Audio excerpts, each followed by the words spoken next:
امروز روز منه، روزی که دوباره به دنیا اومدنم و مرور میکنم، به سالی که گذشت، به راهی که رفتم، به اشکهایی که بی صدا ریختم و لبخندهایی که از دل خستگی زدم. برمیگردم به عقب و خودم رو میبینم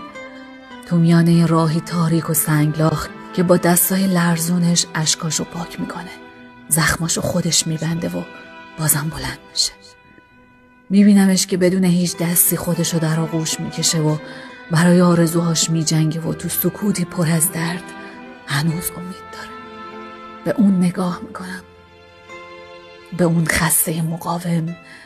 به اون جنگجوی تنها و تو دلم آروم میگم به قدر تمام دردهات زیبا بودی، به قدر تمام شکستهات قوی، و حتی اون وقتی که گریه کردی بازم درخشیدی. سرمو بالا میگیرم که هر چی بود از خودم بود، از تلاشم، از صبوریم و از خدایی که توی تاریک ترین لحظه ها پدران هوامو داشت. به خودم نگاه میکنم و به تمام زخم ها و ترمیم های وجودم و لبخند میزنم و آروم میگم به جنگ جنگجوی من، به جنگ و دست از خوب بودن بر ندار که تو لایق بهترین جهانی، حتی اگر خسته و تکیده و غمگین